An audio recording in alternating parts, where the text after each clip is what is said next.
परम शांति। आज के बापूजी के विशेष संदेश में बापूजी ने अपना खुद का, बच्चों का और योग का, तीनों ही चीज़ों के बारे में बहुत ही सूक्ष्म रीति से बच्चों को समझाने का प्रयास किया है। बापूजी ने बोला कि बच्चे, मैं जो हूँ, जैसा हूँ, मुझे उसी रूप में जान और मान। कैसे हैं हमारे बापूजी? परम पिता परमात्मा, बेहद के बाप, अजन्मा, अभोक्ता, अकर्ता, जो हमने इतने सारे उनके गुण सुने हुए हैं, वो मेरे बेहद के बाप हैं। अविनाशी अमर लोक के रचयिता। आगे हम बच्चों के लिए बोला कि और आप भी अपने आप को जैसे भी हो, हम कैसे हैं? बेहद के बाप के बेहद के बच्चे, अविनाशी और अजर अमर अविनाशी। ये जो महावाक्य आया है, ये बेहद की आत्माओं के लिए ही गीता में महावाक्य दिया गया है कि आत्मा अजर अमर अविनाशी है। बाकी तो हम जानते हैं कि प्रलय, कल्प प्रलय, सब आत्माओं का वाइंड अप होता है। सिर्फ बेहद की आत्माएं ही अजर अमर अविनाशी हैं। तो जैसे मैं हूँ वैसा मुझे मानो, और जैसे आप हो वैसा अपने आप को मानकर, यानी बिल्कुल पवित्र रूप में ऐसे मुझे याद करो। अर्थात बाप जो हैं वो एवर पवित्र हैं, शुद्ध हैं। वह कभी भी प्रकृति के प्रभाव में नहीं आते, अर्थात उनमें कभी भी किसी भी तरह की कोई मिलावट नहीं होती। देखिए, हम जानते हैं ना कि बाप अकर्ता है, अभोक्ता है, अजन्मा है, यानी वो खुद कभी इन सब चीज़ों में लिप्त नहीं होते।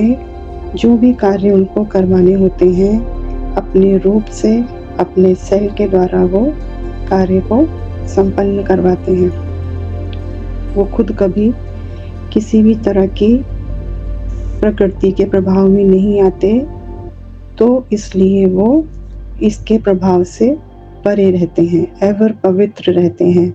उनमें कभी किसी तरह की कोई मिलावट हो ही नहीं सकती। वह हमेशा अपने ओरिजिनल स्वरूप में ही रहते हैं। और इस समय बाप ने हमको स्मृति दिलाई है कि हम भी शुद्ध पवित्र आत्मा हैं। बापूजी ने हमें अपने ज्ञान के द्वारा परिचय दिया अपना और अपने बच्चों का भी, कि हम आत्माएं कौन हैं। हम आत्माएं एक मिशन लेकर इस धरा पर अपने बाप के साथ, अपने परम पिता परमात्मा के साथ, इस पूरे मल्टीवर्स के परिवर्तन के लिए यहाँ अवतरित हुई आत्माएं हैं। हम विशेष आत्माएं हैं और इस कार्य के लिए ही हमें चुना गया है, रचा गया है। इस कार्य के लिए ही हमारी रचना की गई है। तो हम बहुत शुद्ध और पवित्र आत्माएं हैं।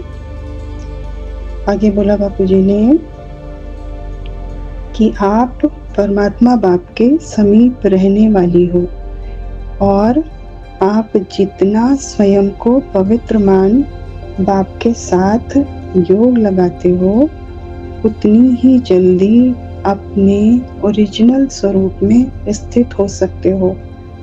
मेरा ओरिजिनल स्वरूप, जैसे मेरे पिता परमात्मा, वैसे ही मैं, उनकी क्रिएशन, उनका बच्चा, बिल्कुल बाप समान, बाप का ही एक रूप।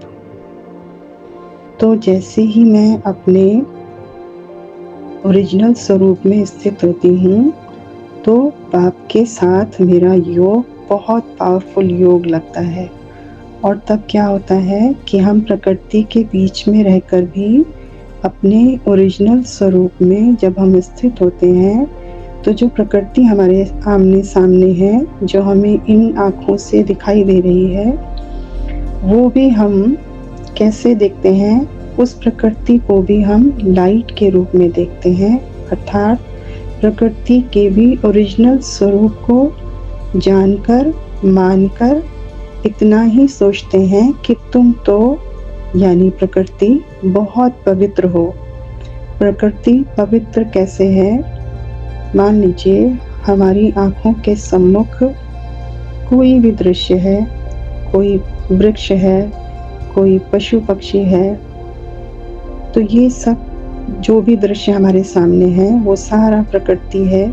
वो प्रकृति भी 84 लाख योनि का एक दृश्य है। 84 लाख योनि से पहले वो क्या थी? वो जानवर, वो पेड़, वो पौधे, वो पशु, वो पक्षी, ये सब प्रकृति में ही।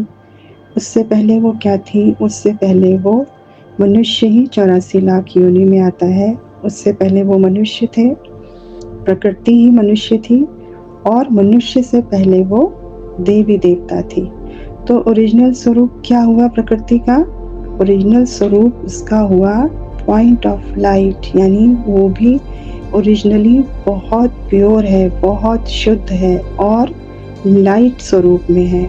तो जब हम उसको लाइट के स्वरूप में देखेंगे तो वो प्रकृति भी क्या होगा? जल्दी से जल्दी हमारे संकल्पों से पवित्र बन जाएगी और पवित्र बनकर पवित्र दुनिया की स्थापना कर देगी। वाणियों में कई बार आया है कि प्रकृति आपकी सहयोगी बनेगी। प्रकृति जो है वो आप बच्चों को, माया जीत बच्चों को माला पहनाएगी कि ये मेरे बच्चे माया जीत बच्चे हैं, यानी प्रकृति पर इन्होंने विजय पाई। क्योंकि प्रकृति ही दुनिया है, इसलिए पवित्र दुनिया स्थापन कर देगी हमारे पवित्र संकल्पों से, ओरिजिनल संकल्पों से। इस तरह की दुनिया प्रकृति ही स्थापित कर देगी। इसी तरह जब हम किसी आत्मा के बारे में भी कोई संकल्प नहीं चलाते, केवल उस आत्मा को उसके ओरिजिनल स्वरूप में देखते हैं, तो बहुत जल्दी वो हमारे संकल्पों से वो आत्मा परिवर्तित हो जाती है। जैसे सोने में कोई मिलावट नहीं होती तो सोना पवित्र होता है, दूध में कोई मिलावट नहीं, घी में कोई मिलावट नहीं, तो वो अपने शुद्ध रूप में है। तो इसी तरीके से हम हर चीज़ को उसके शुद्ध रूप में देखेंगे तो बहुत जल्दी हमारे ही संकल्पों से परिवर्तन होगा। और हमारे संकल्प काम कैसे करेंगे? जब मैं बाप के रूप में ये संकल्प क्रिएट कर रही हूँ, तब ये कार्य संपन्न होगा। हर चीज़ को पवित्र बनाने के लिए अग्नि का प्रयोग किया जाता है। अग्नि मतलब लाइट। तो हम क्या कर रहे हैं? हम लाइट के स्वरूप में रहकर हर चीज़ को लाइट का स्वरूप ही देख रहे हैं, सोच रहे हैं, समझ रहे हैं, संकल्प दे रहे हैं उनके ओरिजिनल स्वरूप में। अपने ओरिजिनल स्वरूप में रहकर हर चीज़ को उनके ओरिजिनल स्वरूप में देख रहे हैं, समझ रहे हैं।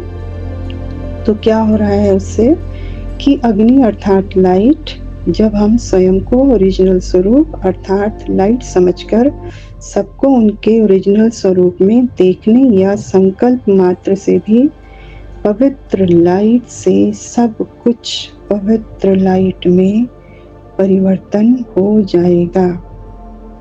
बहुत सुंदर योग की अनुभूति जब हम अपने ओरिजिनल स्वरूप का संकल्प कर रहे हैं। बहुत सुंदर, बहुत गहरा योग हम बाप के साथ फील करते हैं, कनेक्टेड फील करते हैं। बाप के रूप में बाप साथ है ही है। बाप के रूप में जब हम बच्चे उनका एक रूप हैं, तो बाप हमारे साथ है ही है। हम उन्हें महसूस कर रहे हैं। कैसे कर रहे हैं?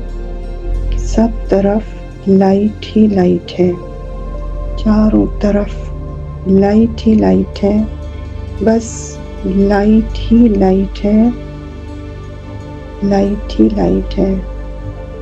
मैं भी लाइट, और चारों तरफ जो दृश्य वो सब भी लाइट ही लाइट।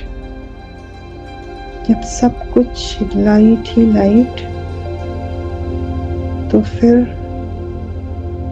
सब कुछ इन आँखों से देखते हुए भी हमें यही महसूस हो रहा है कि सब कुछ लाइट ही लाइट है। अर्थात हर पल हमारे अंदर यह संकल्प होना चाहिए कि मैं आत्मा, यानी बीज रूप आत्मा, बेहद के बाप का क्रिएशन, इन सब का मालिक अपने पिता पॉइंट ऑफ लाइट के साथ इन सब के कल्याण के लिए यहाँ पर अवतरित हुई हूँ। कितना सुंदर और कितना ओरिजिनल सामान है ये मेरा। बस अब इन सब का, अर्थात इस विश्व का कल्याण हुआ कि हुआ, होने ही वाला है। तो जब हम लाइट के स्वरूप में हैं तो हम बाकी सभी चीज़ों से प्रभाव मुक्त हैं, न्यारे हैं। तो जब हम न्यारे हैं तो न्यारी आत्मा ही सबकी प्यारी बनती है, और न्यारी आत्मा ही सभी का कल्याण कर सकती है। अच्छा, परम शांति।